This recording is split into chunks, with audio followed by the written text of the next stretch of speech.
Hey there, you know what? It's Monday. That means episode 3 is on like Donkey Kong. This week's episode is all about power. The power of lifting, the power of people, the power of community, but of course, to begin with, the power of coffee.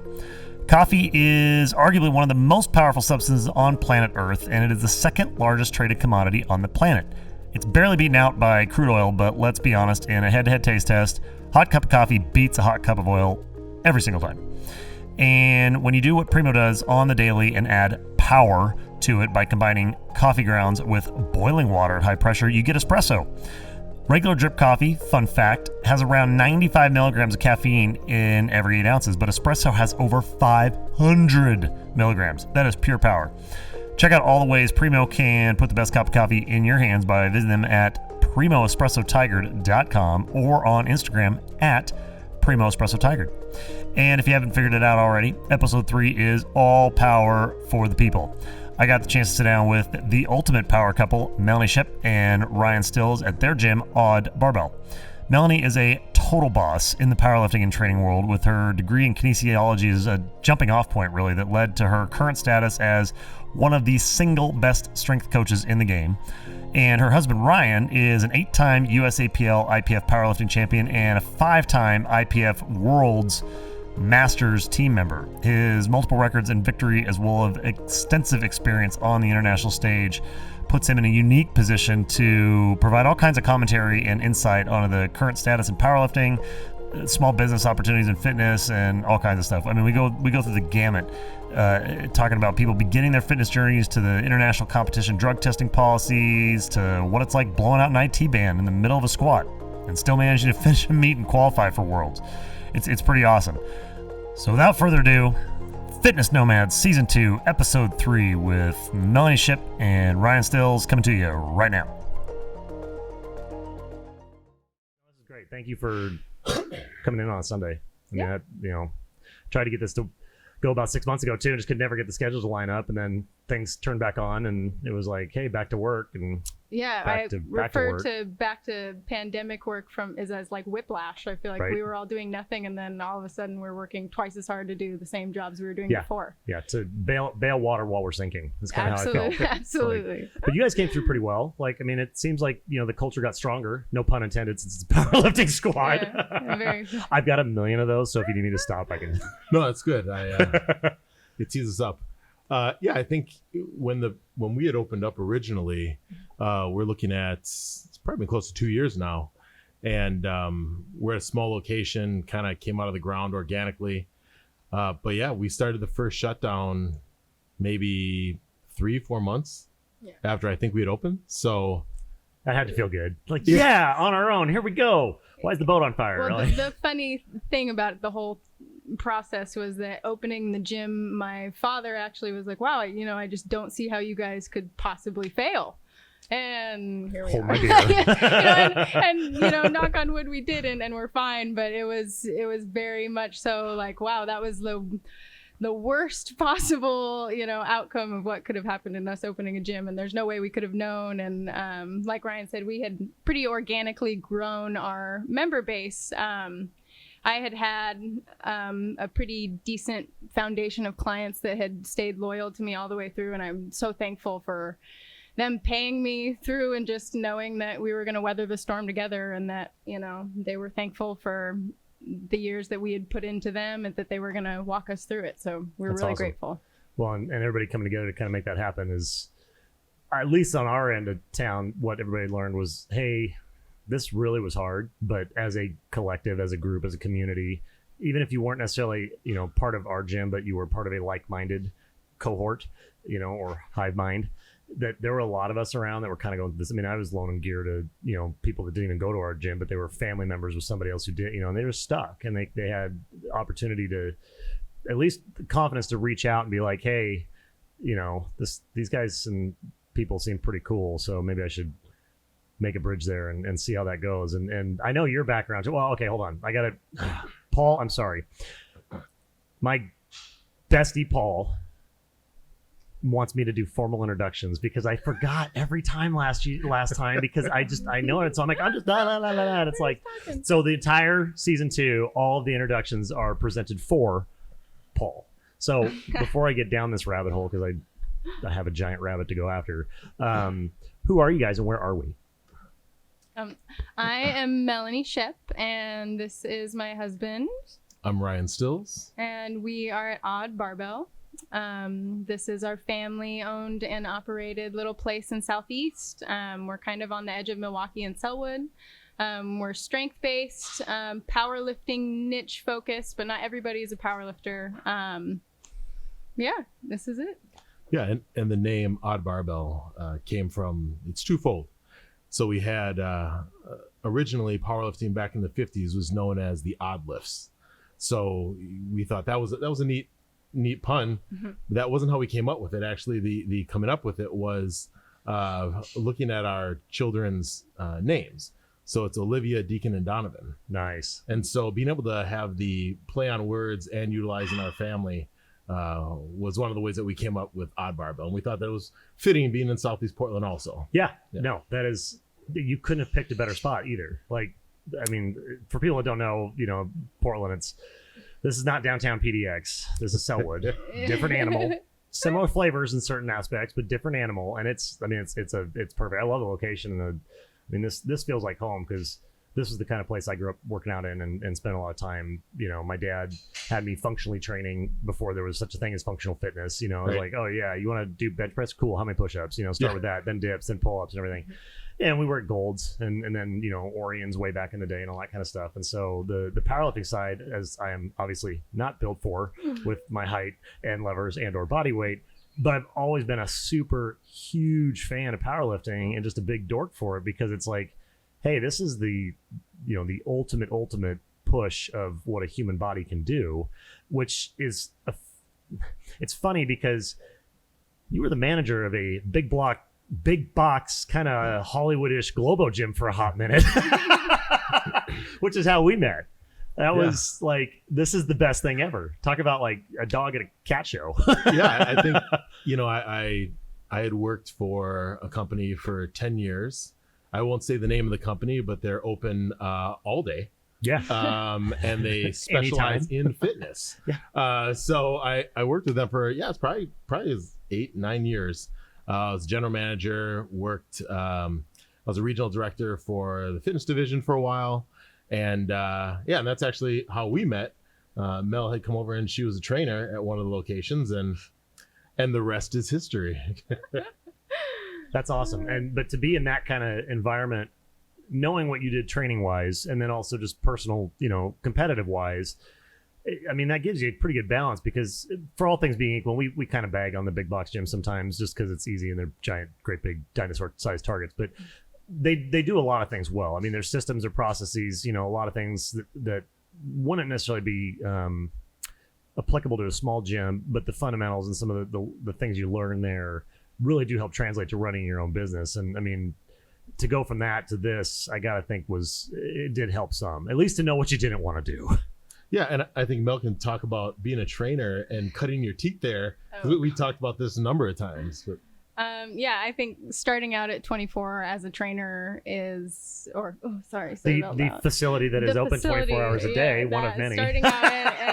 Starting out at any big gym where you're one of 20 trainers on staff who are all like standing at the front door waiting to, talk to whatever person comes in to see if you can get them for a 15-minute, get them for a 15-minute consultation and maybe you can book them on a session, and it's hard and, it helps to have good management around you in those situations. Cause I was at a couple where some of my direct managers were great and they taught you the sales side of it. Which in college, if you're going to be a trainer or something in the fitness industry, remember that like you are selling fitness, you are teaching it. Yes. But I think that was the biggest gap in my education was that this is a sales job, and until you learn how to do that, as icky as it might feel, if you don't have any clients, you're not a trainer, you know. And so learning, you're not paying the bills either. Exactly. And so learning how to do that at 24, where it wasn't the easiest start, it makes coming to a place like this so much more palatable, and it feels like you don't have to sell quite as much because the people walking through the door are looking for what you have already. Well, and that's kind of an interesting way to say that too, because and we've all been in the big box scenario, and it just seems like there's a lot of people, you might have all of the answers, all the knowledge there ever was, the ultimate, the Yoda of all trainers, which my personal Yoda is Wolfgang, but that's a whole other story. But the majority of the clientele don't always necessarily care. They don't care why this works or what at the cellular levels happen, all the things that you went to school for. They don't care. They're just like, tell me what to do. I don't want to, and it's kind of a weird dichotomy, because you're like, oh, well, I have all this knowledge, but you don't really want it. And how do I manage that? Yeah. And I think, because I've taught sales courses for both fitness and non-fitness in different industries. And, when people utilize sales as a negative or have a negative connotation to it, it's normally because they have in their mind this person that one time ripped them off. Right. And I always tell people that sales is just giving somebody enough information to make a proper buying decision. And that's what it is. So if you have what they want and you convey that and they want it, then it's a win-win. Right. But yeah, and looking at the group that we had training with us at the last big gym that we were at, I think there's 6 of them have their own gyms now on the east side, and are still made it through the pandemic. Some of them teamed up together, but looking at, we had probably 15, 16 trainers doing 100,000 plus. It was one of the top training facilities in the company. And when the time came, everyone was ready to move on. And when they did move on, they've been successful. So it feels good to see that, people that you had vested time in, they trusted you and they vested their time and efforts in. And then when it's time for them to move on, they're still successful. And it's a great community to be a part of. How did you get here? I mean, we got, her school and everything, and you've got a couple more trips around the sun, but how did we land? How did we land here? Because a lot of guys don't grow up being like, I can't wait to own my own gym. I'm going to do the thing by myself. It's kind of one of those alternative paths where it's a lot of people start with, either college or formal training, and they want to go corporate. Right. And it's just kind of like, because it makes, at least culturally, it makes a lot of sense when you're told, hey, you got to go work for a company, work your way up the ladder, all that kind of stuff. It's the oddball, no pun intended, of the barbell, but it's the odd person that decides, no, I want to leave that and go, smaller route, and not smaller in a negative way, but just more, you're driving your own ship, Captain. Yeah, I think it's so growing up, my father always had what we knew was his side hustles. My father never had just one job, and he had worked his way from being a custodian to being an operations manager. He's actually the first African-American operations manager. Actually, it was of any level at the corporate level for our school district. And I think it was 1982, my father became the operations manager. So up until then, they haven't even had an African-American at that level within there. So watching him climb to that, and then still know that you never know what tomorrow's going to bring. So he always had a side business, and his was doing floors. And so I learned by 12 years old, I was traveling around with him doing odd jobs on the weekends. So he worked his 5-day-a-week job and then went into his weekends, which were another job. And just knowing that was something that I had seen all the time. So growing up and coming through, education, and then where I wanted to be, and then I got in my professional life, I thought it'd be great to be able to marry my professional side, which was business, sales, management, and fitness, which had been such a big part of growing up for me and being an athlete. So that's why I jumped into that world. And I had always thought it'd be great to have my own place. But coming from where I did, I came from a town called Racine, Wisconsin. If you look up Racine in Urban Dictionary, there's plenty that you can learn about Racine. It's a great place to be from. No, but and once again, I learned a lot, but I remember being about 18 years old, and my father told me, it's, if you and your sister can find your way out, find your way and, really live life someplace else. So in coming out here and then getting involved with, the fitness industry, I thought it'd be really great to have one of these, but I can't do this because I have, I've always had a day job. And so when I left there, we had come to a point to where Mel was really didn't want to work for other people. And she's like, well, what would it take for us to just do our own thing? So we put pen to paper and taking the things that I've learned from business, knowing what she was going to have from a clientele base, the time she was willing to put into it was really what is going to make or break us, because I was only able to do so much, but because, she did have a good following, we kind of had an idea what our base was going to look like and the size and how small we could be, because this is already our second location. Yeah. It seemed like it was going to be feasible. And so we dropped the money in to get the, what we have here. Originally we built out a 1,800 square foot warehouse out of a larger 10,000 square foot warehouse, which was not optimal for a number of reasons. But when we got to a point where we realized that was not going to fit us any longer, we found this location and a great landlord, and it seems to be a good place for us, at least for the current season that we're in our lives. Till you outgrow this one too, and we'll see. You're hinting at this, but Mel, in a lot of circles, considered one of the best female lifting and strength coaches around. I mean, your background and your crew are not just loyal in the sense of like, a bunch of followers, but they're an educated base that have been around the block a time or two, and they know good coaching when they see it, and that's why they're with you. So I sat down with Emily Roberts yesterday, and she's on the other side of the river, or down that side of the bridge. And, it's an interesting thing to see how big of a turn it's been in, I'd say probably the last 10 years-ish, where some of your top fitness and training coaches are female, or whatever designation they want to be. Yeah. But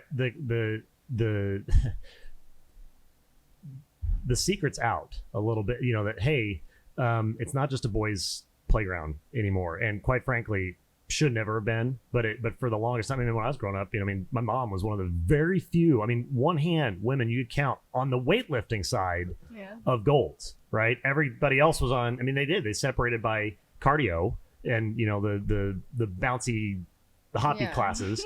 And then the other side was all this, right? Yeah, I remember my mom was the first person I saw put on knee wraps. Right? Oh, my mom showed my shoulders, bicep bigger than all my friends. Like in high school, she was jacked. She's 5'4" Norwegian, just built, right? But everybody be like, wait, what? Like, it was such a, now it's, you wouldn't even think twice about it. But what's kind of your secret sauce? Because you've got it figured out. Like you've got that pulse. And this is gonna sound like a very cliche answer, but it's just understanding that we all start at the very same place. Whether you're a man, woman, doesn't matter how you identify. We all start looking at that side of the weight room, like you said, from the treadmill or from the little bouncy class, and think, oh, that looks pretty cool, but I have no idea how to do any of that. I don't want to hurt myself. I don't want people looking at me. I was that same girl, and I don't know anybody who didn't start there. And so I think a lot of it is just being willing to be uncomfortable for that first month or two while you're working with somebody. And then the other part is knowing when to find a trainer. It's just like anything else. Your car is broken, you take it to a mechanic. You're sick, you go to a doctor. You want to learn how to lift weights, you find a trainer.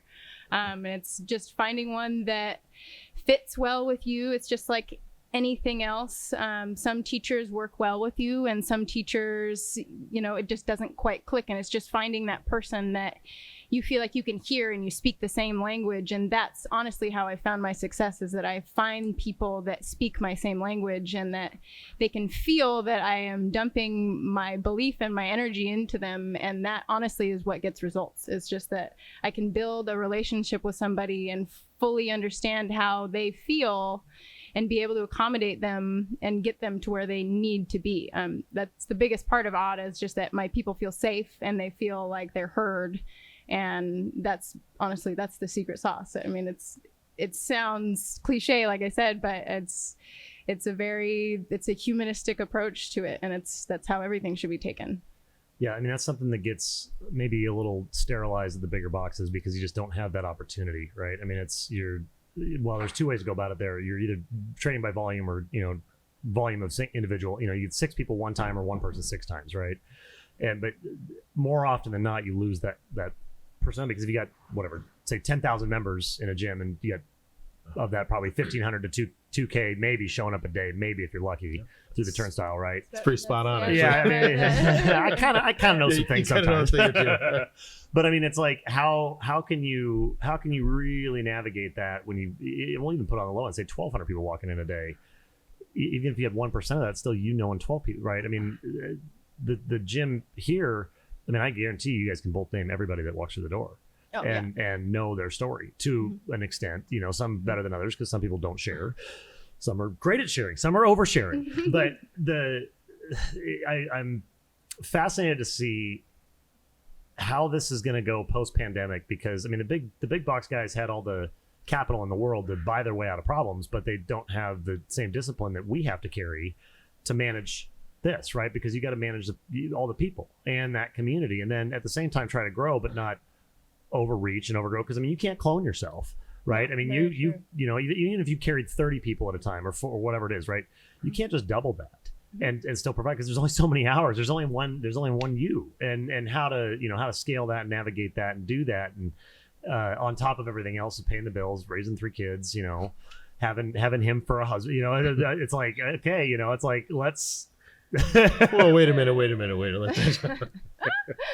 No, it's a lot to balance for sure, but it's like I said, it's taking every day at a time and knowing, like you said, knowing everybody who comes in through the door, and that's really where retention is. That's where our community is.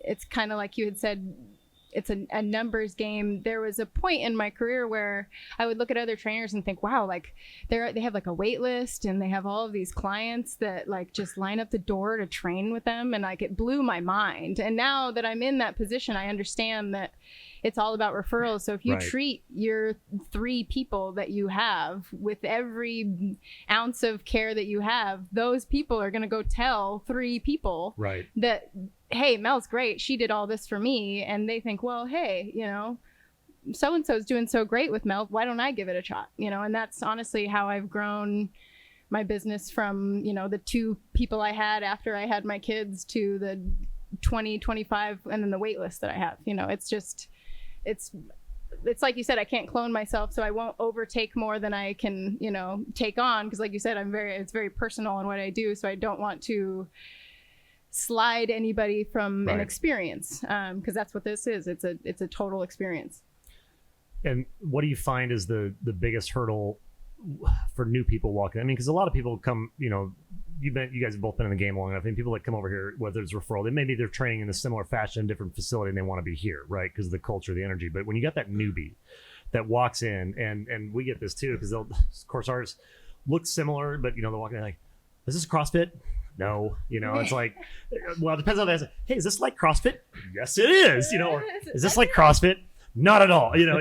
But they look at it and just the equipment. People get intimidated by it, and they're just but they don't understand. It's like, I've got 8-year-olds and 80-year-olds like using this gear, and they just don't know. What I mean. That's my personal kind of experience with trying to help. That's the biggest hurdle for somebody brand new to it, is just literally the atmosphere and the environment is just it can be intimidating if you didn't grow up with it.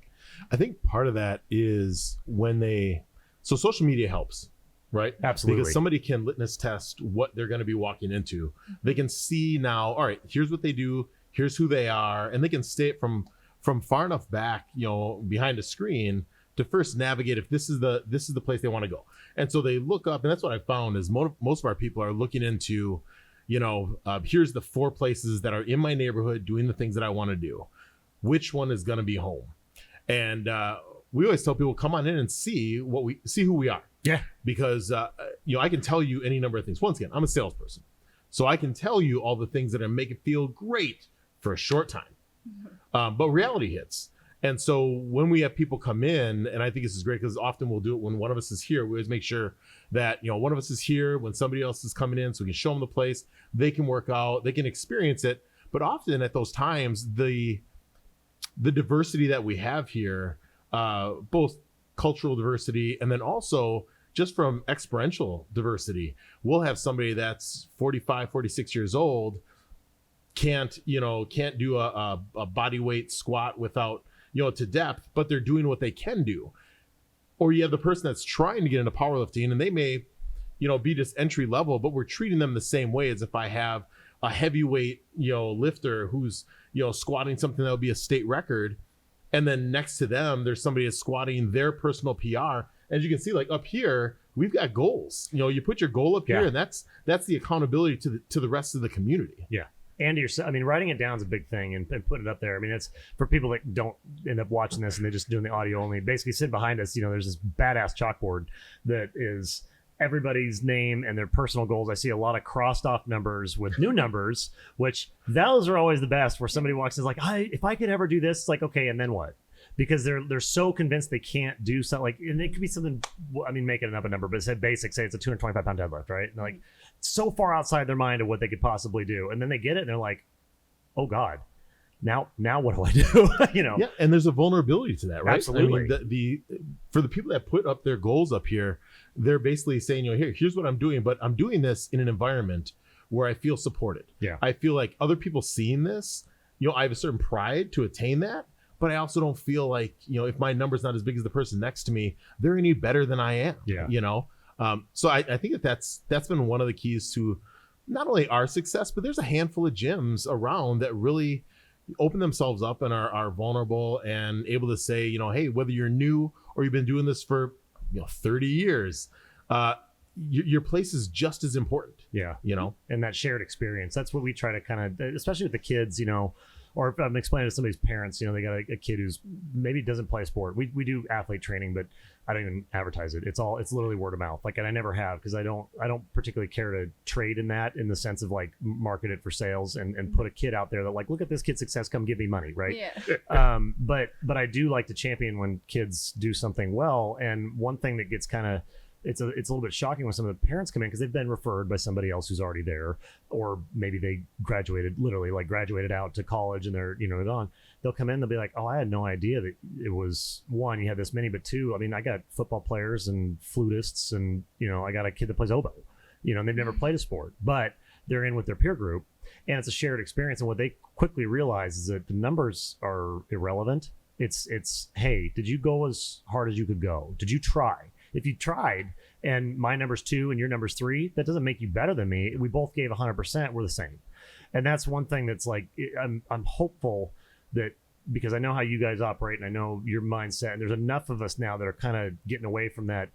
The best person in the room is the one with the biggest number game. And that's how it used to be, because it was so linear, right? I mean, especially with powerlifting, which is kind of the ultimate measuring stick for that sport, is if you weigh, 180 kilos, what's your 3 lift number? I mean, it's super linear. But for the rest of us normal sized mammals, it's impossible. Like, we could never measure up to that, but that doesn't make it less worthy of pursuit. And that's, I'm always fascinated to see, especially this wall, because those mark-offs of like, you just took somebody past where they thought they could ever go.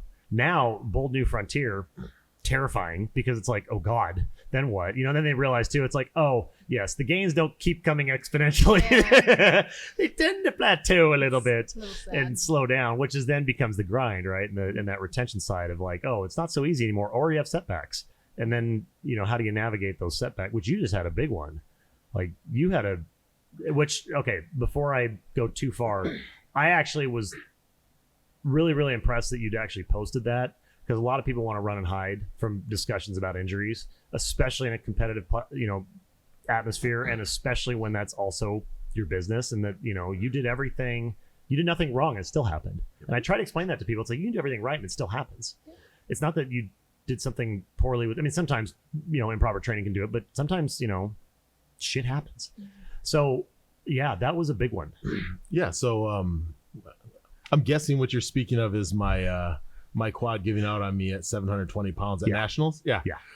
So yeah, it was one of those things where you're right. I mean, I've been squatting for 30 years and competing for, I think, 28, and it was one of those situations where everything felt right, everything felt good, and I planned on like what that date was going to look like. It was a big day, because this is the first time I'd actually been on a national stage since I think Worlds would have been Worlds in Sweden, maybe even.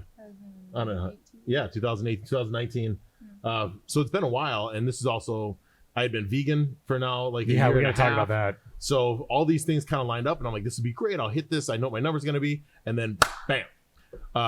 So yeah, folded under there, had a tear in my quad right along the IT band, a couple micro tears. Lateralis, did it detach or was it just... No, it didn't detach. Thank goodness. Yeah, exactly. But I remember at the bottom of the squat, I heard pop, pop, pop. And just thinking, oh, that can't be good. All those things go through your mind, because it's all slow motion. And I'm thinking that can't be good. And I start to move up and realize not happening. So I yell, take it. And they come in, they grab it, and I can't even straighten that leg.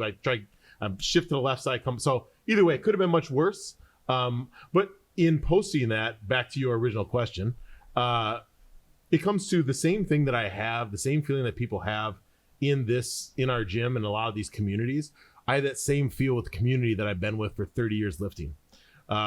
In that group, I wanted to make sure people know it's not always, sunshine and rainbows. Like, competition is tough. I've got a frozen shoulder. I've got, we all have things, but it does take a little bit of vulnerability to say, hey, here's something now that's happened. What do I do with it? Yeah. And I like putting myself on the spot like that. That challenge and putting yourself out there to say things aren't ideal, but you know what? I'm not just going to talk about all the great things that happen when I'm on top. Now I'm on the bottom. What's that going to look like? So yeah, I think it was the comfortability with a lot of the people that I've competed with over the years, and knowing that, my intent was not to show anybody up. It was just to show that, shit happens. Yeah. And when it does, you've got to be able to be mentally tough enough to get out of it. And it often takes more than just yourself, which this whole path back for me, and I'm not back, but it has taken a lot of different people's inputs and abilities. And what was interesting about that too, and it kind of got missed by a lot of people, and not that I silently stalk you on social media or anything, but the comment section, a lot of people missed the fact that you finished the meet. I mean, you okay, actually, I need to say I'm getting better at this whole podcast thing. Explain to everybody who is not familiar with a powerlifting meet, the lift progressions and how they go through. Because again, this is all the stuff that's like automatic for us. And I'm like, all right, my, Alice, who's 82, is listening to this, and she's never been to a power. She's like, oh, great, he squatted. Then what? So explain the progression, because then they'll understand like how amazing it was that you finished. So you have the 3 lifts. You have squat, bench, and deadlift. And you get 3 lifts in each one. So you get your 3 squats, then it moves on to the 3 benches, then it moves on to 3 deadlifts. And then your total after that is what you end up getting for your overall. And in each lift that you do, you can never go back. And so that's something that people don't often know, is if whatever that first number you put in, you can do the same or better on your second and then third. So I had squatted and then moved on to the bench, then the deadlift. And deadlift with basically one single leg as an RDL and the other one pushing on the floor. Yeah, that was about it. Yeah, it was. I did stiff leg deadlift and then shifted to my left side a little bit more, but I knew the numbers I had to hit to be able to make it on the national team, which is, what I did get, and we'll be moving on to Sweden hopefully in 8-9 weeks. Yeah. And your weight class for the last meet and your kind of standard is how many kilos? 120 kilos, which is like 264 pounds. 264 pounds. And so I know your 3 lift total, you were going for 900 kilo total on that one? Yeah. And so what was your opening squat? I think my opening squat was 300 kilos, so 662. Okay. Pounds. And it was the third squat that it popped, right? Yeah. And it was 719, 718 right in there. So what did you end up deadlifting then? Because I'm sure that the bench was functional, but dead was kind of probably the one that would stress you out the most with one leg. I pulled 320 kilo, 705 on a bad wheel. Yeah. That's I mean, quantifying that weight is hard for people sometimes. So it's like, especially when we start talking kilograms, like only my friends in Canada understand. They're like, wait, what? No. Yeah. But doing that, I mean, you have to understand, like I'm out there, and this is in Florida, and I'm out there away from my family. Yeah. And I'm not going to go leave, Mel with the kids. And then we had a house full of people watching, and all those things that come along with anytime I'm traveling or doing that portion.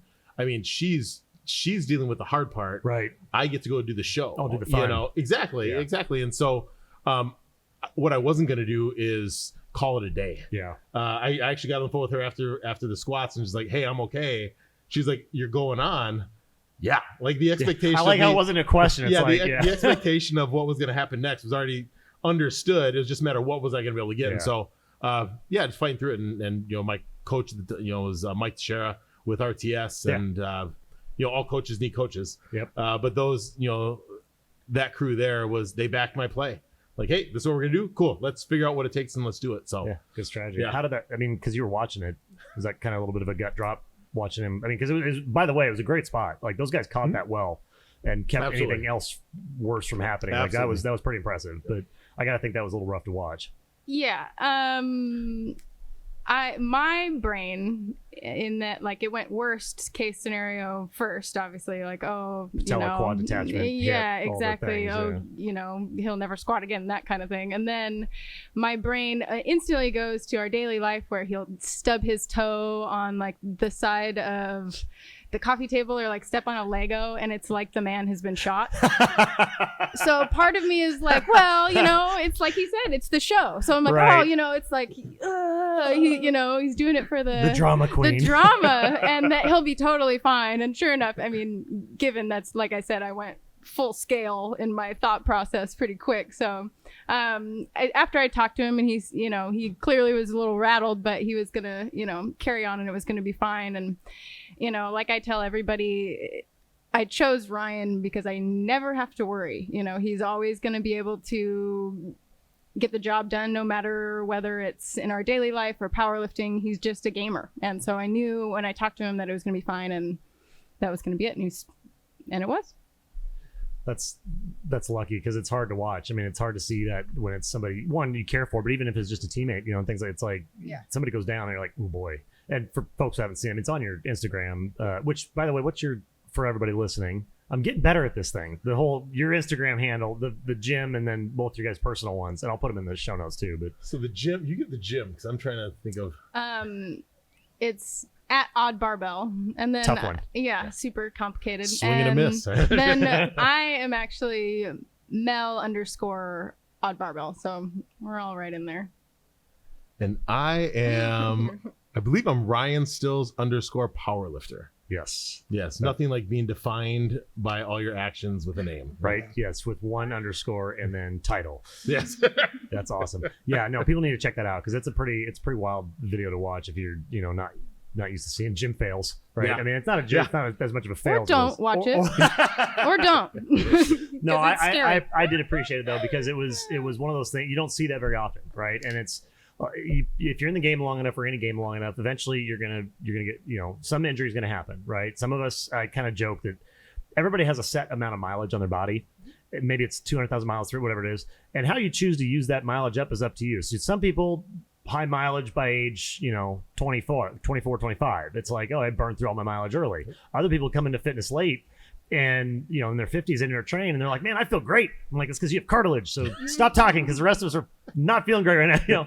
But it's like it's you eventually something you will happen. I mean, it's pretty rare that you can make it through, especially powerlifting, a full career without something coming up. And that adversity is like, okay, a lot of people, it's hard to come back from injury because it's so just mentally dead. They're like, I can never be better, or I can never get back to that again. And it's because of the grind, and it takes a while, and it's not easy. And you've been training with frozen shoulder. I mean, so you've had the experience of dings and nicks and dents and coming back. But it's like, when you're looking at that and you're sitting at the bottom of that squat, and I mean, obviously the competitive side, you're going to go finish the meet. How are you compartmentalizing that for the comeback tour, basically, on this latest? So, when it happens, the first thing you think of is how bad is this? And to Mel's point, you go worst case scenario. Yeah. And so I just went to that. And after the meet, I'm like, I'm gonna come back, start training, and whatever it is. But I knew that I had put in a total that would allow me in 12 weeks to be, lifting at the masters level at the IPF championships. So whatever that was going to look like, we're going to get it done. And like I said, it takes a team between the chiropractors I work with, massage therapists I work with. My current job, once again, my current day job allows me a lot of that, because I work, I'm a district manager for Zoom Care, and so I oversee the east side of Portland. And once again, coincidentally, because if I was working in anything else, I probably wouldn't have that exposure. I wouldn't have that as part of my benefits, right? Within your benefit package at work. But having that, and then just knowing that, my partner backs my play and doesn't say, hey, you may not be 100% when you go over. Is it worth going over? Because, to us, if you have an invite and you have that opportunity, she's allowed me to travel the world to do what I love and to do this. Because I couldn't do by myself. I mean, we have a family, we have a business, all these things.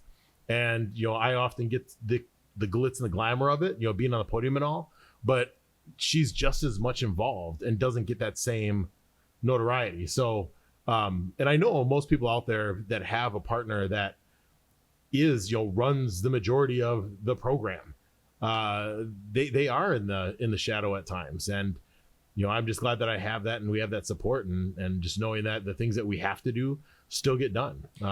Yeah. And how many records and championships has Mel supported you in achieving?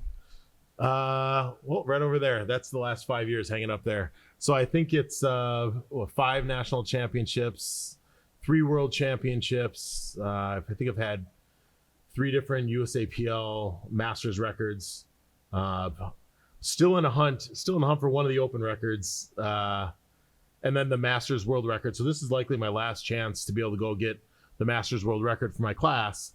It's currently held by Tony Harris, and will soon be gotten by Dennis Cornelius, who is the GOAT of our weight class, and but he's also a master now. So I know I lift at this meet about 3 days before he does. Nice. So he's lifting in the opens, I'm lifting in the masters. So if I can get things together and heal up the leg enough, this could be my last chance. And to me, coming between Tony Harris, who's a very close friend of mine, been a mentor to me, been somebody I idolized young, and then Dennis Cornelius on the record list, showing Tony, myself, if I can get in there, and then Dennis is would be one of the heights of my career. That's pretty awesome. Yeah. What's the number you're going for to get I think that? It's 865 kilo, I believe is what it is. So I've done it before. I just haven't done it at the world championships. Okay. And that's how it, it totals. Like, you could do it other places, but world championship numbers have to happen at a world championship. Kind of like Olympic records can only be in Olympics. Same kind of. Now, only because everybody's watching the Olympics right now, that makes sense. Because it's like, how can you have a world record not an Olympic record? Because it didn't happen at the Olympics. And they're not always the same number. So that makes total sense. And actually, that's a perfect segue, because we were talking about this beforehand. There's a little bit of interesting stuff going on with the powerlifting, the various federations, and all the testing and or not testing, and or positions on said testing. And so, for folks who don't know, because you're equipped, your suit and belt. No, so you're not equipped. Raw. Okay, so you're raw. So that's sorry. I need to back up. It's you got raw and you got equipped. Yep, raw and equipped. Equipped is with knee. You're allowed knee wraps, squat suits, bench shirts. We do in the raw category. It's a belt. You can use knee sleeves, which is similar to what they use like CrossFit or Olympic lifting, and then you can use wrist wraps, and that's essentially the only support you can have. Is that accurate? Yes, I'm pretty sure. And then the equipped to the squat suits, and I mean, are they, what are they, up to 10-ply canvas? I mean, they're ridiculous now, right? I mean, they're like a trampoline in some of them. You can't even get them to stretch so you can do a certain weight. Oh yeah. Well, I actually just put a squat suit on for one of my first times ever recently, and a good example, like if you have no idea what that means, I had hit a single at about the same intensity the week before without the squat suit on. I think I hit like a 275 single on my squat. And then I put the squat suit on, and I pretty easily smoked a 315 single. So like just putting that suit on put pounds on my total. So it's a different ball game. It's not that you can just like throw a suit on and be good at it. You have to kind of understand the background of it. But that's kind of the difference between raw and equipped powerlifting, is that you just have things helping you a little bit more, and equipped and raw is just kind of you and your belt, Yeah, because a lot of the equipped powerlifting totals at your weight class over 1,200. So it's a big jump. Yeah, I would say that in the opens in 120s, I think they're over 1,000 kilo. Okay. But there's the reason that there hasn't been such a big jump in recent years is that the population shifted to raw. So it's about a 90-10 split raw to geared lifters right now. Interesting, because 20 years ago it was the opposite. Absolutely. You wouldn't have known anybody that lifted raw in the 90s. Yeah. It wasn't a thing. And I remember the first person I heard that squatted 600 pounds with just a belt, I thought, whoa, what happened to his knees and his back? That can't be good for you. Because we were taught that, you have to put knee wraps on when you get over a certain weight. And I have to have my suit on at this weight. Yeah. And I actually, when I left powerlifting when I was about 29, I did strongman for a season and then played football for about 7 seasons before I came back.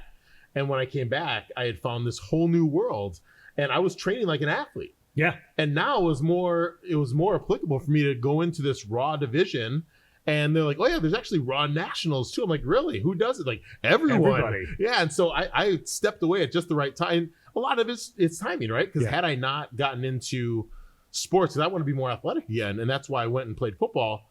But then coming back into it, I'm like, oh, this is great because I've been training this way and I can actually be strong every day. Not just when I have all the special bells and whistles, which once again, it's a different type of sport with geared lifting. And there's some people I know that are very strong and I couldn't throw on a squat suit and knee wraps and everything now and be as good as some of them. Right. But I also have a history in it. So it wouldn't take me as long, but like Mel was saying, with her, if I had a lifter who had been just doing geared lifting for as long as she's been doing raw lifting, and then I put her in a suit to compete against that person, the experience just isn't there, right out of the gate. She would have to get that whole learning curve because musculature is completely different too. Yeah, and the mechanisms of the suits or the bench shirts and all that they're unique. It's not just that they're different, they're specific and they're unique. And I tried to explain this to somebody not too long ago. They're like, well, what does it do? I'm like, well, think of like some of them don't even function until you get to a certain weight anyways. And it's like you can't even get full range of motion. The bench shirts in particular are the ones that like you got to have a certain amount of weight on there for the suit because there's so much canvas. It's a trampoline, but you have to have a certain level of elephant to be able to get the trampoline to work.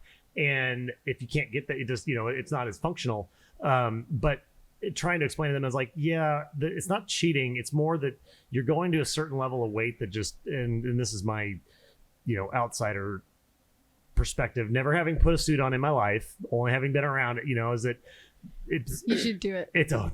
I haven't. So I've coming up on 5 years of a total knee replacement. So everything from here to here is titanium and plastic. There are no more squats. It is all RDL deadlifts, box squats. I have rules now. It's called, you can 2K row to your heart's content.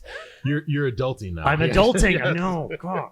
No, but I mean, it's, I still do things, but nothing even close to that. But I tried to explain to him, I was like, the suits, yes, they help, but they're also there to prevent things from literally exploding out of your body because you're putting such a force into it that, for the most part, things aren't going to hold together. Yeah, and I think another comparison I give is if somebody says, well, they've got a bench shirt on, of course they can do that. I'm like, all right, well, how much do you bench? 300 pounds? Cool. If I put 500 pounds in your hands and put it over your face, you'd be fine with bringing that down? Yeah. And most of them say, wow. Well, I didn't even know. Exactly. So I'm like, I get that it gives you something. Yeah. But it's a different sport in that capacity. Whereas, you have to have, it's a different mindset too, because things are more technical. Yeah. I don't just bring a bar down and I press it up, or I don't just squat, down and come up. There's the portion of the gear that you have to learn and then utilizing it and sizing and all these things that make it so that it's a functional and applicable way to be able to lift the weight. Otherwise, you could hurt yourself way more in gear than without. So for some of the folks that are unfamiliar, you've got basically these two parallel tracks. You're all still lifting weights. You're still doing the same 3 lifts, right? And it's not one thing that people, it's Olympic lifting and powerlifting are not the same, right? And so people watch the Olympics are like, oh, well, these guys are great powerlifters. Like, no, that's Olympic lifting. It's a different animal, right? But there's even certain things, like you have to walk out all your squats, right? You don't get a monolift. There's a few more technical things that happen that make it a little more, universally recognizable. Like most people don't know what a monolift is, if they're not into powerlifting stuff. But then, so what you do, and when they watch, it's like, oh, I've seen that in the gym. Way more weight than I've ever seen in the gym. But it's more. I don't know if you. relatable day to day. Like, oh, I've seen that before. It's not some crazy stuff. But when you have to, get under that bar and walk it out, or get it unracked, do you ever have that like last second, like, maybe I don't have this? Yeah, 100%. Yes. Next question. No, there's been many times where I've unracked something and thought, wow, I'm going to squat this. And you just have to, trust your training, and, we're not maxing out every day. There's no reason for it. So for the most part, if you're unracking something, that you're going to be able to cleanly complete the lift. Otherwise, you got no business with it on your back in the first place. But yeah, absolutely, but then on the other hand, you'll have days where it feels real good, and you expect for it to feel like this crushing amount of weight, and you unrack it and you think, oh yeah, I got it, so that's just sports, that's powerlifting. Some days it feels good. You just have to take the days where it feels good, peel back on the days it feels bad, and just trust yourself. Yeah, listen to your. I've always equated it to surfing. It's kind of like you're catching a wave, and some days that wave comes and you're not even expecting that swell, and then it's like, man, I just PR'd. What? I wasn't planning on that. And then some days it's like, hold on. let's just pump the brakes here a little bit. Yeah, I think that the evolution of autoregulation, has really come into it, and with, people that may not know, like RPE training, rate of perceived exertion, something that, like I said, I work with RTS also, reactive training systems, and Mike Teixeira he developed that style and that modality. And so on the days that you don't feel as good, if I'm supposed to do a 7 RPE, that is not a set weight. It's not a set percentage. And so for a lot of us that came up in very direct, specific percentage, periodization, it's like, well, I'm doing 80% on this day. Well, what if I had my kids wake up at 2:00 and I've been up for 5 hours before I'm going to squat? I don't have that same thing in me, but it used to be in yesteryear. It didn't make a difference. You still win it. So you had something. Yeah. Take some smelling salts, get to work. Exactly. And so now you're starting to overtrain on those days, and then it's not beneficial. It's working against you. So being as that training has come so far along with us being able to see that, and you can tell because you're looking at the performances that have come out, and from not only the younger generation of lifters that have shown what they can do, but the older lifters that are able to maintain and then still do things. I mean, Tony Harris, who I was speaking of before, he squatted at 50. I think Tony was 51 years old when he broke the open men's squat record, for his weight class at would have been like 838 at the time. And this was knee sleeves and a belt for a guy that was 51 years old. He did that at the Arnold. And I mean, Tony's been a legend for a while, but he was a geared lifter. So, I mean, he's still finding gains in his 50s. Yeah, that's incredible. I mean, it's one thing that in, I guess, the pandemic, I had a lot of free time. Not really, but I actually looked at, with trying to figure out doing a lot of different things digitally, and how to not track people that are working the gym, but like, okay, how can we get better touch points and monitor people's, what's their capability level today? What's your, the rate of perceived exertion. For an experienced trainer, experienced lifter, that's easy to, yeah, I feel pretty good today. But for some people, it's like, they don't know what 100% is. They also don't sometimes know what 20% is. And I kind of dabbled and started testing the Whoop a couple years ago. Man, I'll tell you what, that has been the biggest thing, because one, you got to low jack yourself, so you're wearing it 24 hours a day, but it gives you everything you did when you slept. So all your recovery, and it's like, weird, I feel like ass today. Oh, I'm in the red, because I slept like crap or whatever. The kids got you up at 4 a.m. and 5 and then 5:30, and it's like, oh, now I'm gonna go lift. Especially during the pandemic and the a lot of the fitness type training that we do, it helped a lot with the people that were on that, because I could be like, hey, this is what's going on, and this is why you feel like junk, or hey, this is why you did so well last week, because you actually did a good job of recovering, and being a little more quantitative about it with data.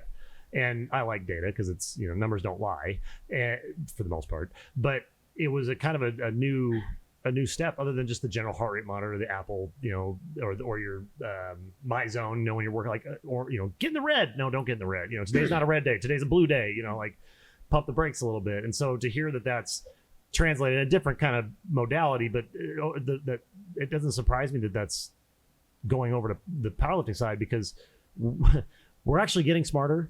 and the sharing of information, the sharing of that knowledge is making a huge difference with guys, post 50 crushing numbers. I mean, that's super awesome, which kind of leads to the next level of what's come down the line, because you've got the US Federation, you got the International Federation. There's been a little bit of a kerfuffle amongst the groups regarding testing with what the US is doing, and I would say maybe being more proactive, if that's a good way to put it, or maintaining a competitive and fair field versus some of the other offshore entities that have decided that maybe those things aren't as important. So I'll make this as layperson as I can. Yeah. So USA Powerlifting used to be ADFPA, which is American Drug-Free Powerlifting. Been around since 89 maybe? Right around there. So been around for 25, 30 years now. And one of the things we've always done is we've had a very strict test. I say we because I'm also a state chair for USA Powerlifting, and right. I've been involved with them since I started. But it was you test 10% of each contest participants, and then you would do your testing for national teams, which are your traveling teams. You do out of meet testing for those because you want to have a clean platform. And by testing and by clean, we're talking for... Exactly. You're looking for banned substances. Yep. So each federation has what their banned substances are. There's federations that don't test. So there's never a place where you can't compete for whatever reason. Because same thing, like if I was somebody that was taking, let's say, testosterone because I was low testosterone, well, I couldn't lift in a tested federation because it would still come up because they are matching your testosterone versus your epitestosterone and the ratios that you have there, because you can't cheat those. Right. Because once you are taking some sort of synthetic hormone in there, it's going to be it'll change the ratios. So so essentially what's going on is the IPF is looking at trying to just make sure that they're saying we want only WADA compliant laboratories to do these tests. Well, WADA laboratories doing tests is expensive. It's about $1,500 a test.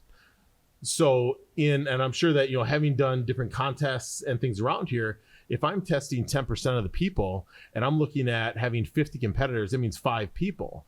Well, I don't know where I'm going to come up with $7,500 for right. tests, because you don't make that much in a meet. Yeah.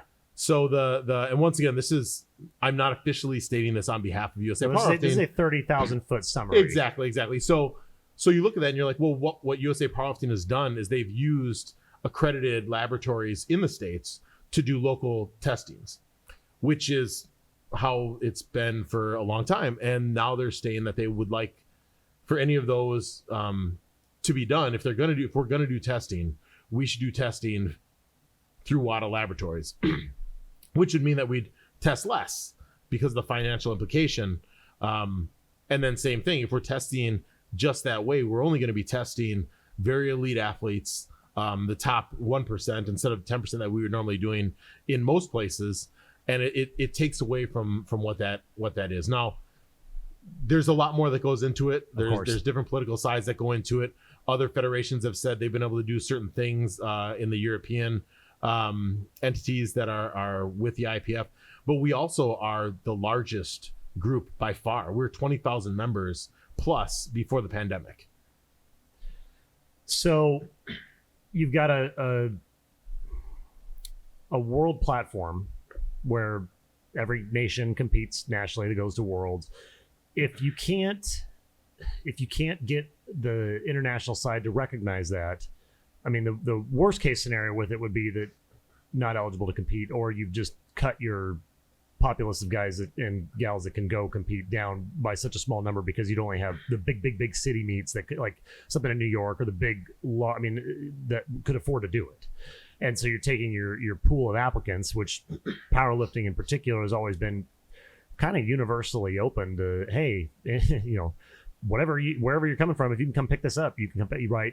Yep. And cutting that way down to where it would almost, you could maybe say, make it to where the United States is less competitive on an international stage. So USA Powerlifting will never change how we're doing our testing. USA won't, but the international side is so that would mean that at some point the decision, which is kind of where we're at now, and I'm going knowing this next world championship, we've already been aware that there's a chance that this would get pulled from us. Yeah. Or there's a chance that we compete, and then the possibility of none of those numbers being withheld. Yeah. We're in good standing now, and that's kind of where we're banking on. But it's and USA Powerlifting has been very open with this. They put things on their social media. They've emailed members, so everyone's aware of what's going on and what our stance is. And it really just comes down to either we'll find that median to be able to do the things that have made USA Powerlifting so successful over the years, or we may take our ball and go play somewhere else. Yeah. That I again, like I said, as an outsider following it, I find it fascinating because it seems like it'd be so straightforward and, just compete and go get tested, like as everything seemed to be so simple in years past. And now it's, even like with the Olympics, it's like, oh, wait, no, this is all very, very complicated. And it just keeps getting more complicated. And, Russia gets banned, but then we've got the Russian Olympic Committee athletes. It's like, wait, what? Like just everything has gotten so weird. I don't want to say odd because then it makes odd sound bad, but it's gotten so weird on the international athletic stage that where does it go? Is it just get so hyper secularized that we don't have any way to ever get anybody back on the same the same track, the same page? Which for better or worse, maybe that's a good thing for a little while, and everybody kind of takes their ball and does their thing and goes back and then comes back again, reformulates and rebuilds themselves, kind of like you have in this last little minute. But how that evolves and gets down the line, because there's a bunch of kids out there who are maybe in an alternative sport, or maybe they're in football, or maybe they're doing something. It's like, hey, I like to lift, I like to compete, and especially for football guys, you can't play football forever, and I've got one kid in particular that he's in college now, he's not a kid anymore, but he's pulling 600 pounds but he's not playing anymore, and he went he pulled 5 at 280 as a lineman, and then he is going for 6 and he's down to like 225 because he doesn't have to be a lineman anymore. And it's like, but he enjoys it, it's fun, he likes to lift, and without that outlet of competition, I think it would be detrimental for somebody like him, because he's that's where he likes to be. It keeps him in a good headspace too. I mean, it's the same reason you're still doing it 30 plus years is it keeps you in a good mental space to where it's competitive with yourself first, and then gravity, and then you've got the guys that you're friends with now too that are right there with you. That would be a huge disservice to the subsequent generations of kids that are coming up, that if that couldn't get figured out at a level to which everybody can kind of get after it, because it's not, if it's not fair, it's not fair, right? I mean, it's not equal, and that's I don't know how that comes around, or how that, not that you have the magic wand answer to it, but it sure seems that if they had the bigger picture in mind and they open their eyes a little bit to see, hey, we need more things that bring people together right now and less things that bring them apart. Getting that figured out and not just, putting one ball on one side of the aisle and one ball on the other side is probably the better idea.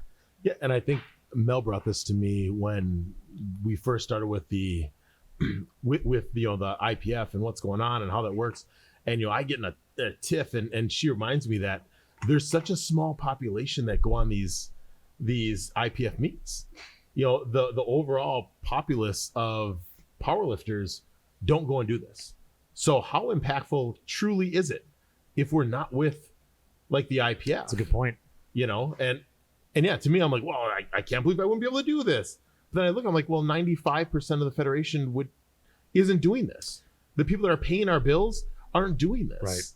Right. So from a selfish perspective, I looked at it, I'm like, oh, this would be great. But how many people is it truly impacting? And I think that's where, you don't want to cut off your nose, spite your face. Yeah, that's a good point. See, she's got all the answers. We just need to go to Mel for everything. I often do. She sits back just reveling in her glory here of being the big brain at the table. So for you, Mel, with your athletes and this entire world, which is predominantly been hyper male previous decades, right? I mean, it's always been a boys club. how have you been able to navigate that? I mean, other than just being you yourself, but I mean, if there's somebody else listening to this, wants to either get into it or they are in it and they're trying to figure a way, maybe they're not in Oregon and, a facility like this, but they're kind of stuck somewhere. What's Mel's secret sauce? How have you been able to do all this while being I guess I think the first person I think of is one of my clients, Katie. I hope she listens to this because she's a really great story in that she had never played any sports. She's probably mid-30s now, and she started powerlifting probably 2 or 3 years ago. I've had her for about 2 years now. And she, like I said, she had never really played sports. She was always kind of like an outcast, in her words, and never really felt like she had a place to either be athletic or, she didn't have a thing yet. And then she had found powerlifting, and now she's squatting, 430 pounds. Like I post her on my stories all the time because she's just a phenomenal person. And like the looks on her face after she's done it is like, I did that, you know what I mean? Like she has no idea how strong she is. But I think that's the cool thing about powerlifting is that we've kind of touched on this, is that it doesn't matter what you look like, what your body looks like, your gender. If you have the capability to walk into a gym, you have the capability to lift up a barbell. And I think that's the cool thing about lifting weights, is that you don't have to be any certain age or anything to be good at it. And I think that circling back around to testing, like we had just talked about, was that most of the federations aren't Ryans. They're people like me and the people I train who are just everyday average people. And if we can't ensure that those people are being ensured a fair competition and that the person next to them isn't, doing banned substances to make sure, that they're beating you out, if we can't ensure that, what does our federation really mean? Yeah. So. Yeah, that's going to be especially with the day and age of access to all sorts of things. It's a lot easier to, you've been around long enough, presumptively, without saying any names of any gyms, but you're probably in the demographic that's old enough to remember seeing guys in the weight room or in the locker room of the older, more barbell centric facilities. I'm not going to name them. Helping each other out with administration of said items. And I was pretty young, and it's like, whoa, like that, and that was all dark rooms. Now you can hop online and have it delivered to your door in a brown paper bag, and it's like, oh, here's your cycle, here's your gear, and here's your program, and here's your prescription. And it's just it's so different now. Well, especially now that you're looking at what do they refer to them as, like rejuvenation clinics, yes, or anti-aging. Anti-aging, yeah, exactly. So you can find, yeah. I want to go lift more. Yeah, and I get it, and there's a positive to that, because I'm not speaking, I would never speak against, testosterone or performance enhancement for somebody who needs it, but it's different when you're in sport, because you not have to. Those that choose to understand what the rules are going to be, and that they have a physical limitation, and that's only going to bring them so far, and they're okay with that. They're going to lift in tested federations. Right. Non-tested federations, you'll have people they're like, hey, I want to see how far I can push my body while utilizing modern science, which once again, that's fine too, because everyone's got their playground. But it just makes sure that you don't go from one to the other, because now you're really going against the intent of that federation, which I've got friends on both sides of that. I've got, and like you said, coming up in it, I remember in the early 90s, late 80s, I was a small baby, and but yeah, seeing the locker rooms and two guys that would go back into just like plain as day, they go back and into the bathroom, and they come out of the bathroom, and you're just like, I remember being 12, 13 years old at the gym going, all right, I didn't know what was going on until I started slowly realizing, and bodybuilding at that time was very big and huge. Yeah, and so we had guys that were, going for their pro cards. Right. And I'd start seeing them like, that guy is really big. I want to be like that. I want to be like the pro wrestlers we saw before, WWE/WWF got sued for steroids back in the 90s, but before that, you're looking at it, you're like, oh yeah, this is just great. I want to be like this. I'd love to be 3% body fat, 270 pounds. Oh, I wanted to be and Arnold. 6 foot. Yeah. Like, Yeah. That's and that's what's so funny is that I have vivid memories of that. And at the same time, I think I sit right where you do. If it's a youth athlete, college kid, sport, hard, fast, no, right? Because you got male, female, whatever, you've got more testosterone coming out of you just because you're in puberty than you ever possibly need. Train harder, eat more, get to work.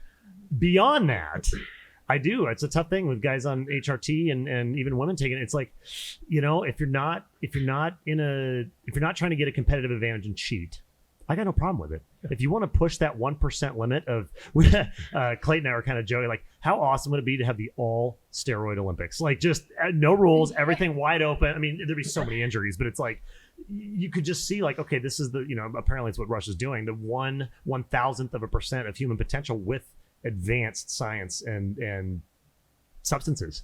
And because it does, I mean, it creates such a competitive disadvantage. But then the other thing that gets lost in it, which is my other side of the hat, is you still got to put the work in. Barry Bonds still had to hit a baseball. Yeah. I mean, it's like granted that was a whole, and you remember that too. I mean, the Balco and the McGuire days, but it's like they still have to do the thing. Like you still have to train, you still have to lift, you still have to put, Lance Armstrong still had to ride the bike, and it's a hard thing to balance out with. Not hard to, when you're talking to the younger kids. It's like it's a hard fast no. But if you're a grown adult and that's if you're 45 and you decide I want to get into power, or you are in it, and you're like, you know what, I'm losing it and I want to get some back. Do you, but if you're going to take it to the competitive stage, do you where it's an equal playing field? Because otherwise, what do we got? And that's why, and we kind of talked about this beforehand too, with even the Olympics this year. It's getting that's always been kind of like, okay, steroids, no steroids. That's pretty 1 and 0, pretty linear. Not really a big question there. It's if they test positive, you lose. If you don't test positive and you're clean, great. But now we're getting into social constructs of competitive disadvantage, like we talked about with the transgender lifters and transgender fighters. And it's like, oh boy, because that's not something you can just be like, oh well, you didn't pass a test, or you did pass a test. There is no test. That's going to be I think the next evolution of this sport, but all the sports too, is how if you decide to compete as a female athlete in whatever weight class, and then someone else comes over that has a different chromosomal makeup, is there a massive advantage there or not? And how do we navigate all that? And it's one of those questions I have that I'm fascinated to sit back and watch, because I have no answer to, other than just I hope everybody finds their place and has a place. But I know for you guys, that's there's been a lot of talk around this where the weightlifting sports and the combative sports. I mean, it's a difference maker at times, and how to go, how to go through that.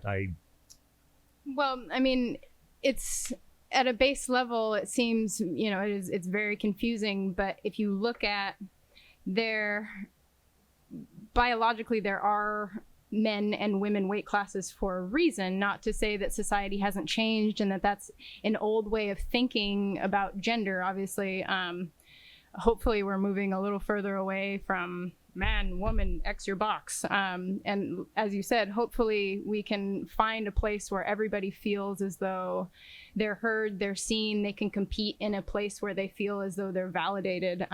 We're definitely not there yet, 100%. USAPL is trying with their I believe it's their X division, which is a great step. Like I said, there's been a lot of controversy within that. The only thing to do is to try to move forward. I think throwing your hands up and yelling at each side is doing nothing. We're all people, and as I said, society is moving in a forward way in which we're leaving the past of how we used to do things behind us. So it's a matter of finding that balance of where everybody feels as though they're within a fair boundary of competition. There's a set standard that everybody agrees upon, because that is what makes it fair. And it's just finding that balance, and whether we can find it, I don't know. I hope we can, but it's super complicated. It is. I mean, I can't even fathom the task at hand for people today trying to put together a competitive field with all the things swirling around, and of course add the pandemic in, and everybody with all the downtime in the world to think about these things and then yell about these things, and then there's not a lot of constructive conversation out there necessarily, as much as there is just arguing and yelling. But I hope that it's in our lifetime that we get to see what that solution is, or at least the progress towards that solution. Because you guys, you have a wildly diverse culture here. We do at our place. I mean, it's, most of everybody that I sit down and talk to, it's, there's a reason I sit down and talk to them, is because they're not boring. It's like diversity is awesome. Like, different things are cool, and it's fun to see, different backgrounds, and where did somebody come from, and where did they take the right fork in the road instead of the left or the middle, or whatever that is, and how to get to your point, to where they feel seen, heard, and they have their platform to where they can stand confidently side by side, not in front of somebody or on top of somebody, but side by side with somebody, and know that they're equal. And equal is a big word. I mean, it's not fair necessarily that things are but as long as it's equal, and as far as outcomes go, it'll hopefully take care of itself. But we talked about that beforehand, and it's a hard thing, and a lot of people don't either. They want to get on one hard side or one side or the other, and not really look at what's really happening and what's really going on. Because I'm sure that I always look towards the kids. Adults are kind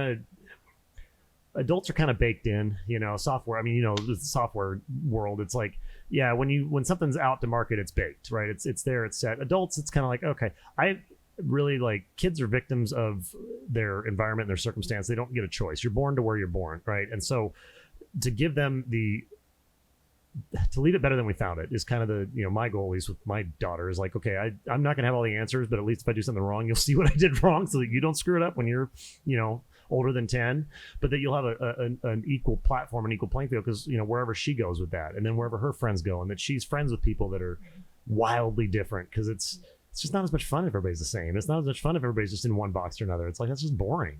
Like, I have a hard time with that. Yeah, and I think that as we, nothing happens as fast as we'd like it to. Right. And you look at the progress that we've made, and it's arguable, right? Has there been enough progress? Are we moving in the right direction fast enough?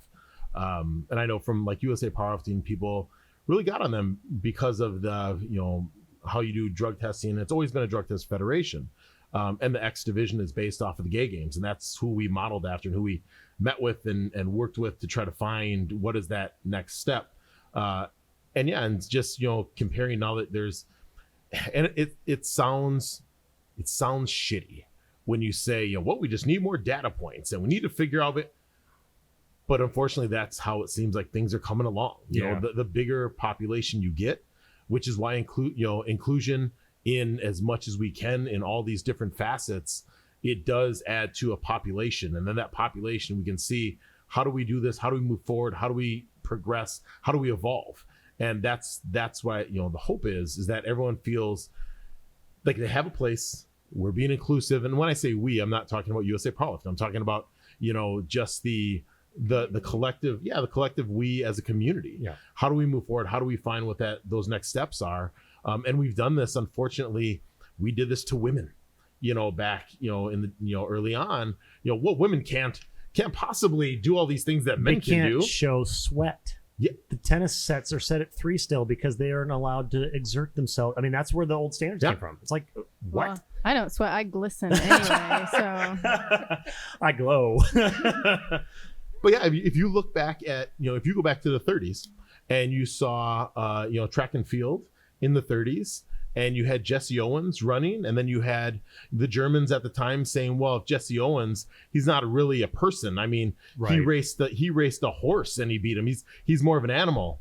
Okay, that's less than 100 years ago. Yeah.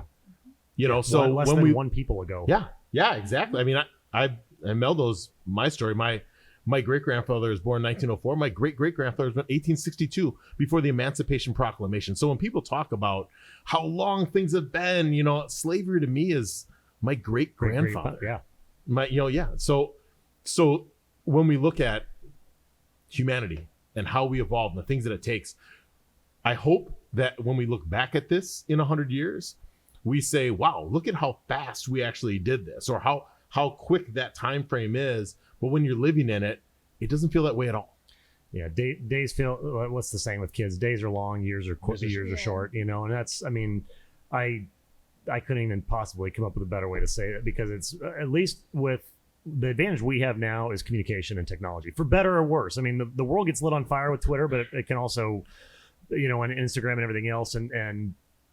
But at the same time, that could also end up being a tool for building more bridges, right? And community. Right now, I don't know. I have a love-hate relationship with social media. I mainly hate it, but only because lately it seems to be tipping more towards the negative. And I like, hey, it's easy to complain about stuff. How about you try to fix something?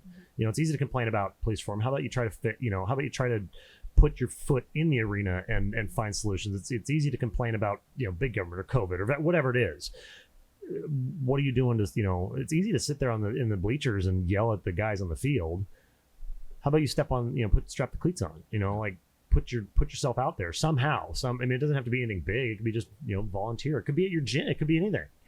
And it's hard because I hope that we can navigate this next generation with a little bit more expediency of problem solving than you know, because like you said, yeah, your great grandfather. I mean, it's like that's a lot of time, and it took a lot of time to get to this point from there. But now maybe we can use these tools for good, not evil, and get ourselves to a spot that, you know, everybody is not just included but equal. And there's a I'm getting a little kumbaya here, but it's, you know, it's like holding hands around the campfire kind of thing. But still, it's, you know, it's not a bad thing to aspire towards. So I mean, that's just me. You know, other opinions may vary, but that's partly why I love the lifting game and especially what you guys do here, because gravity is democratic. It applies to all of us equally, and it doesn't matter what you look like, what height you are. It weighs what it weighs, and you got to do what you got to do. And it's one of those things that, you know, you can go to a meet, you can go across town, you can go anywhere in the world. You might not be able to speak the same language, but you're speaking the same language, right? It's like you'll have the guys and you know, I know at some of those international meets, they don't speak English, or you don't speak whatever they're speaking, but you guys can at least be like, hey, you know, you're on the same wavelength. And that's why I always liked it, because it's just one of those things. It's like, you can't cheat it. I mean, weight is weight. Yeah. I'm with you on the social media, right? And Mel and I go back and forth with, you know, the positives, the negatives. The way that the world has gotten so small, I've got people that I talk to that I've got a client in Sweden. I'm actually going to be competing at the World Championships with him. And then I've got a gentleman that I follow and have followed since he reached out to me probably 2 years ago, who is in a small tribal town in Africa and lifts, you know, weights when he can. He works at a casino, and, you know, when he's done with that, he takes the bus back to his, you know, where he's lifting. But now, technology wise, he's got a phone and he can upload, and they have the internet. And so he'll send me things and he's like, hey, what do you think of this? And it almost makes me tear up to think of how that interaction there, even 20 years ago, would never have happened. Yeah. But to know that you have somebody who is lifting in sandals, and he can reach out to somebody in a different country, essentially a different world away, and say, hey, can you every once in a while just take a look and tell me what you think about this squat or this, you know, and the thing is that's available. Yeah. And that if we're open to it, all of us have that touch point in some capacity. It doesn't have to be lifting, but you have that ability to positively impact somebody else who you don't know by your story or by your gifts, that may live thousands of miles away. And that to me is the hope. And I mean, I'm an idealist, clearly. I'm sure you can tell that. But that's, you know, my hope is that, you know, as we evolve and social media starts to evolve, that becomes more familial. And, you know, the world does become this small, speak of kumbaya, but this smaller group, and we get to know each other a little bit more, and it brings everyone just that much closer. So in other words, the power of lifting could bring us all together. Well said. You guys, this was awesome. Any last thoughts? Anything we missed before we do a sequel to this at some point down the road? No, I think so. I think we hit most things. I think I think a couple things that I just want to wrap up with is anyone that is, you know, in the idea that they want to get into, you know, whether it's becoming involved in fitness, if you want to make it your career, there's many ways to get out and to do that. And everyone's story is a little bit different. You know, our story is different. I mean, we've got our children. Our youngest child is nonverbal autistic. So it takes quite a bit, like even getting here today. Yeah. We talked about, we knew if we brought our sons out here, my daughter is in Wisconsin, seeing, family and spending time out there. So normally she would be able to watch the boys. So it's not as easy always, and that's one of our hurdles, and mainly Mel's, because I'm working, my day job, and then she's with the boys, and then she works after. So even though I'm out doing things and I'm working, I'm out in the world doing things, and she's got the kids, and then so trying to find what time there is for self, and then being able to be who you want to be and put out there. It's a challenge for a lot of people, so just know that there's entry points, and they may not be easy, but it's worthwhile to invest in yourself. And if you can find, whether it's the local community center, gym that a friend goes to, someplace where you can have your time and work on yourself, it's worthwhile to take that step. Love it. You guys rock. This was awesome. Seriously, thank you so much. I mean, this was the best. I was really like, obviously, knowing him, but I mean, you complete this entire thing, and it's no small task. I mean, I get that it's hard to run all these things. It's a Sunday afternoon, we're sitting down here, and I mean, you guys crushed it. This is great. Thank you. We appreciate it. Thank you very much. Thank you so much for asking us Awesome. to This is come so on. awesome.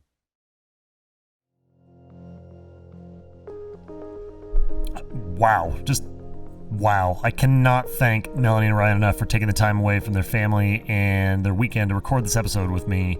These are two immensely powerful people beyond just the numbers on the bar, and I'm just so grateful for the time that they were able to give us. And thank you too for listening or watching this week. If it wasn't for you, there wouldn't even be a podcast for any of us. So if you liked what you heard today or any of the previous Fitness Nomads episodes, hit that old subscribe button and then tell a friend.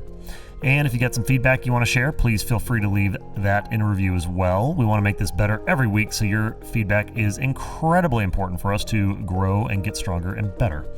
If you have a burning question or some ideas for what content or topics you want to hear about, drop a note in the DMs or in the comment section. And thank you again for taking the time this week, and we will see you next Monday.